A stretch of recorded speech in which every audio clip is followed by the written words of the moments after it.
Welcome to the show, Pete Ray Biggin. You're a Sheffield lad, drumming since the tender age of 4, self-taught and influenced quite massively by your dad, Alan. You've won the Drummers Alliance Beat 93 National Drumming Competition. You were inspired by Mark King of Level 42. Your real music education was playing the clubs when you were young. You've worked alongside huge names: Chaka Khan, Robbie Williams, Mark Ronson, Adele, Amy Winehouse, who was one of your best friends, I'm led to believe. There is loads more to talk with you about, Pete. Thank you so much for joining us, and please thanks for the call, man. Tell us more. Tell us more. Well, I mean, I guess I owe it all to my mom and dad.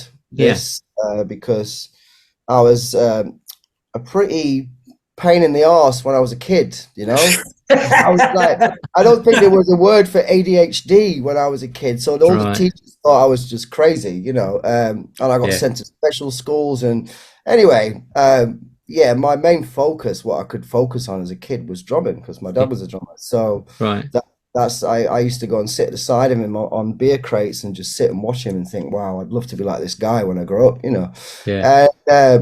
But yeah, back to the drum competition. I was kind of winning a few of these when I was a kid and stuff, and then it got to a point where I kind of overtook my dad as a drummer. At like 10 years old, I was doing all these chops and techniques, and back then there was no YouTube. It was just VHS video camcorder type stuff. To watch Dennis Chambers and Dave Weckl. So you could only really get a few at a time. It wasn't so much to get your fingers into straight away like YouTube. You can just learn so quick with YouTube. Then my dad took me to this guy called Tony Kennelly. He passed away last year, bless him. He was an amazing guy. He was a London guy who lived in Sheffield, and he was a great drum teacher. And my dad just went into his room that was in a music shop in Sheffield called Colesborough Sounds. And Tony just sat down and said, "Hey, what do you want to play? Like Steve Gadd?" And he went, "Oh, Jeff Beccaro or Dave Weckl." And I was just like, man, this guy's amazing. So he took me under his wing for like maybe a year, 2 years. And in that time, he was the guy that was behind the Beat 93 and all these drum competitions that went round the country. About 20 of them. And there was over 16s and under 16s. So I won the Sheffield under 16s when I was 13. Chris Bailey, another great English drummer who's done so well for himself, moved out to America, played with all the guys, Britney Spears, Spice Girls. He's done a lot, Chris. He moved to America, he settled there, but he won the over 16. So everybody from Sheffield won this national championship. All started there, yeah. I'm sure it was a fix, but man. And bless Tony, rest in peace. He passed away last year, man, just so quickly. And he was a great drum educator and also like a great philosophist. Like he would tell you stories and it just really inspired you. So that's what my dad did for me, and then obviously when I was about 13, then I was off. My mom and dad used to take me to gigs, pick me up at 5 o'clock in the morning at the side of the motorway, until I passed my test. I was off. So it's all to do with the parents, man. Parents are the ones that make shit happen, man. I had a point when I was like just turned 15. So I had the opportunity to move to Newcastle, leave my school, and I said, Dad, man, come on, like, do you not think I should stay in school and do my GCSEs? My dad was like, nah, Dad, get up there and do it. It was totally the other way, because usually you say to your dad, I want to be a musician. You go, no, you do your homework, you do your GCSE. It was the other way. My dad was like, man, just get up there and do your thing, man. This is what you're going to do. So without your parents' consent, you ain't got, Yeah. You know what's beautiful about that? They stood by you. Oh, man, yeah. That's your passion. And so see, we're blessed. I've been playing in nightclubs since I was 13, right? Yeah. But the trippy thing is, it's like you fall in love with it. Yeah. And that's what I tell kids. If you're gonna go play music, fall in love with it. Give yourself to it. Yeah. And that's the cool part. And we can do that now. And then virtually, like I've written about 25 songs like this right here. Wow. Right? And we couldn't do that before. No. Back in the day, right? I love people to have their own thing, right? And like you don't just play drums. You into melodies too, right? Well, man, yeah. I mean, I guess I'm quite a musical drummer. I mean, I play bass. I play a There bit. you go. That's what I'm talking about. That's But what I'm seeing. the Yeah. problem is with me, I never learned the theory behind noted instrument. You know, like I really wish I'd have done that because I do find that hard sometimes. So I'm always relying on these. These are the things that have got me through and out of a lot of But shit. if you say you play bass, you know, Mm. you there's notes, Yeah. Yeah, and yeah, then yeah, yeah, yeah, and then you being a drummer on top of that, yeah, yeah. that's phenomenal, right? Now I'm like you, I can hear the bass notes, right? And then I can go to the right cat that plays keyboards and put some stuff on there. But Yeah. I hear the bass like you, and then bass and drums, man, right there. You can do the whole party right there. You Well, don't even that's have it. I to. mean, you know my band Skyler, PB Underground. I wrote all them songs just from the bass line. That's what I'm talking about. I All mean, just came from the bass line and the drum groove, and I've gone boom. And then my boys come in, a keyboard playing. He's gone, oh, there you go, bang, bang, bang. I yep, mean, yep, if I yep. sit behind a keyboard, it could take me four weeks to get something like, "Ugh," But if I get one of my boys in, because I'm always about collabs, man. You know, music is an energy. It's shared. The best songs have been wrote with other people. And what they bring to the table in that. So when I put a bass line down and a drum groove, that's cool. I'll bring one of the other guys in and then we'll start writing it. It's like, No, and man, and it's the most beautiful thing. It's supposed to be that way, though. it You know should, what I mean? I love and I advocate for the human sound. yeah, You know what I mean? It's instant gratification. You can't do that with a computer. You can program your thoughts into the computer, and mm, then you have to go read it back, yeah, right? Not human beings. nah, It's just like you bring in some other people and they're blessed at what they do, and then you make a magic sound from it. yeah. You- Also, the energy, what you're both bringing, it's like, everything on this earth is energy and rhythm, you know. that's right. That's right. That's why when people say, some people don't have rhythm, and I think that's not true. I think everybody has rhythm. People walk down the street in time, Mm. you know. Your heartbeats. They talk in a rhythm. Your heart That, beats in a rhythm. So it's about where it connects.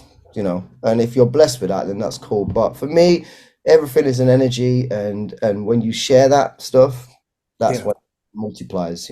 Now tell me this: do you sing or do you write lyrics? Yeah, I do. I'm a joker, so I can never be so serious about writing lyrics. I can write lyrics, but I don't take myself too seriously, Skylar. I've taught so many people how to write lyrics. And once you do the first one, you're flying after that, right? The tune that I would do with you is going to have some social conscious lyrical content, right? Because that's what I do, right?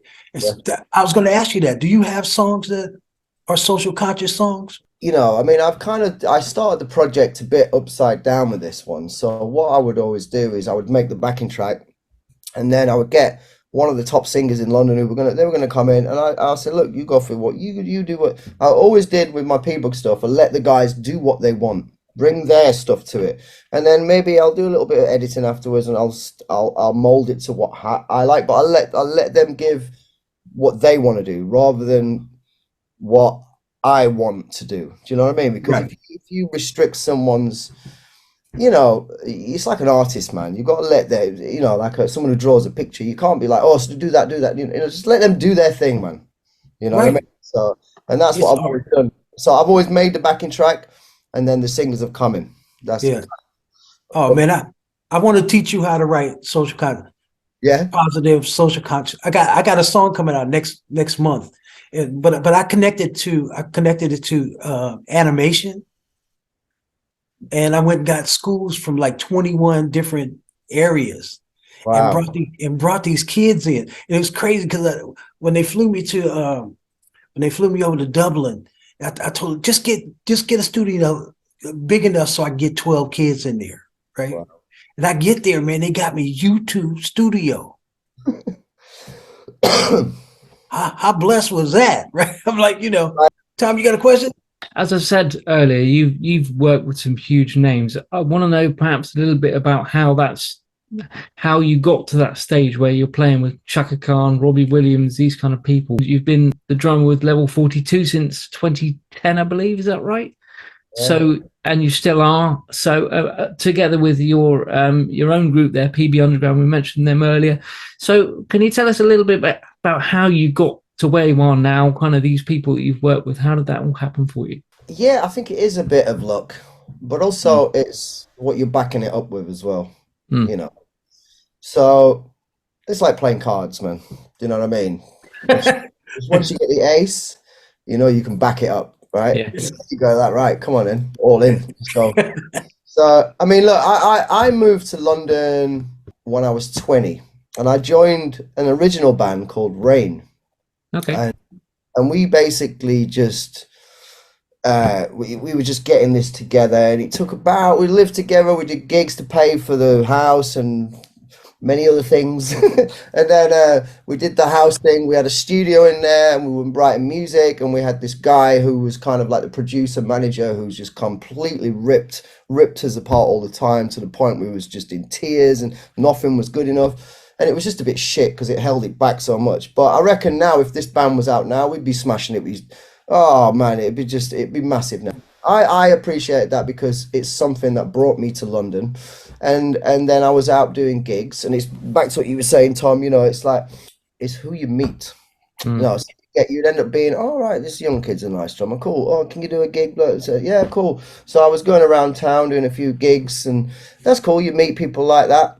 You know, I always say to some students and stuff like that, I say, listen, man, you have to get out and meet people, especially if you're at college, because once college finishes, if you haven't gone out and met people outside the college, you're all just twiddling each other's thumbs going, what do we do now? Oh, I may as well move back to my parents. I said, nah, soon, the first day you're in college, you meet everyone, that's cool. Go and have a look down the local bar, go and see the clubs, go and meet some new musicians, say, yo, my name's Pete, I play drums. If you ever need a drummer, and you have to build your connections like that. And it's really important. But because of what you're doing anyway, you're already in it. So if you're a decent player, you're hanging out at the bars, which you know how it works. That's how it works. You just got to get in there and see it, you know. And it's not what you know, it's who you know. But now the right people, it's a completely different thing now. It's not who you know, it's who knows you. Because we used to say, we used to say, like, man, you could be the best bedroom player in the world, but if nobody knows who you are, it's no good. But now you can be the best room player in the world because you've got Instagram, and you're much better than the other guys out trying to get gigs. But listen, man, we got to link up on some music, because I want to write a social conscious tune with you, man. I mean, like, you know, I'm trying to grow the genre, as we say. The 192 million social conscious songs have been published, right? So there's definitely people like it. There's just no market for it. And that's what we're creating, that Music for Global Change, a platform where people can come and do that, right? I'm not just talking about, you know, songs about the environment issues and stuff like that. But what we're doing is on the positive side, there's a lot of people, writers over here that have them songs, and I need to connect with them. You know, musicians should be hanging with musicians, and it's what weird creatures, you know. You know, and when we don't, it wasn't necessarily the gig up, it was more like seeing my pals and hanging and just being, you know, like musicians are, you know what I mean? It was community, like that. Man. Yeah. You know, after it came back, I was like, man, I'm gonna go and play as much as possible now. You know, I want to get out. I want, even if it's just like function gigs or pub gig, you know, I might get really good money on one gig, and then I'll take a lot less on the next just to play, man. Because that's how I got fell in love with it at first before you even made any money. That's right? it. Yeah, it all comes from here, man. And obviously, you get older, you live in London, and you've got a lot of bills to pay, so you go money, money, money. But I think, you know, it still comes back to this, man. You know, you've got to have your money gigs and whatever. This is corporate gigs and all that sort of stuff. But you can still go, man, who's on that gig? Oh, right, Charlie Allen, is it? Oh, right, I'll do that gig. How much is it? It doesn't matter, man. I'll come and do it. Fun, man. Music is fun, and it was here before computers. You know what I mean? So for me, I'm an activist to go out and try to inspire young people to come see talented human beings. Do you know what I'm saying? I mean, these people stay home all day long and practice, and they itching to get to the club. I want them people on the stage, right? Yeah. And I want kids to see that, but we got to put them in front of them, though. You know what I mean? And that's what I'm doing. How do people get hold of you? Obviously, you're hugely well known as you are anyway, but what are you on social media? What kind of things How can people Yeah, I find mean, you? you know, I'm pretty shit with the whole social media thing. But yeah, I've got the Instagram, I've got Facebook. I'm not really Okay. on the TikTok stuff. I'm just kind of, I No, mean, I that's share fair enough. this, you know.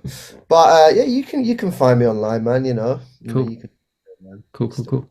Right on, brother. Thanks for the privilege of your time and coming on Appreciate the you coming show, on. man. I thought we were just getting started. No, Yeah. this no. Yes, Well, our show was like all it 30 means is minutes. we'll have to have you back. That's all, and talk more. Yeah. Yeah, Yeah. we Yeah. go. Hey, let me just say one thing, right? I know Yeah. we spoke about my career in different bands, but the one person which was very, very special to me, and playing with her was just, and I look back on it now, and I'm like, wow, I got to do that. Was Amy. Amy Yeah. Winehouse. Yeah. She was a Huge. friend as well, and Mm. and it's just such a tragic way to go. I just didn't feel. I felt she didn't really want to have that kind of fame. She was just happy, like we said, Skyler, just playing a few jazz chords, and I'm playing a bit of pool and having a pint. She was cool with that, and Yeah. for that loss, because I saw her on the Thursday night. I was actually one of the last people she actually came and played with, because they found her passed away on the Saturday morning, and she was just having a drink. She wasn't. She was getting herself together, let's say. And I had a really good chat with her Thursday night. She got on stage. We were playing the Roundhouse in Camden, and I was musical director for a goddaughter, Dion Bromfield. So I put the band together, and she got up and sang a couple of songs, and she was cool, man. But the 3 years before it was quite a struggle to get hold of her and nail her down. But I will say, hand on my heart, that I wish she was still here. Yeah. Yeah, man. It's like, God bless those like that have their own sound. And she wasn't studying anybody else. And Nah, she just did her thing, man. no, what I'm saying, she didn't study anybody else. And I'm a vocal producer, and I can tell, right? And it's certain singers like that. They got their own sound no matter what you put behind them. Yeah. Right. And I can tell that she's an old soul. She was here before. Yeah. Just the way she sound from her soul and her heart, you know what I mean? The way she laid it down, like she could play over anything, and it's her. Like Stevie can sing over anything, it's Stevie. Like, you know what I mean? There's so many examples of, you got to find your own sound. Yeah. And I tell singers all the time, because I produce them, stop studying everybody else. No, to have your own fingerprint. I believe everyone in this world is blessed with some talent, but it's not just music. It's about finding it. You got it, brother. Take care. Man. Great to Thanks, meet you. guys. Yeah. Take it Much easy. love, brother. Peace. Take care, guys. Take care. Okay. Thanks a lot. Music can save the world. Music can save the world. If we all get together, music can save the world. Yeah. Music can save the world. Music can save the world. If we all come together, music can save the world. There's an urgency facing our humanity. Thank you so much for watching. To stay up to date, please click subscribe and hit the bell. You can also join our group on Facebook and find us on LinkedIn and Instagram.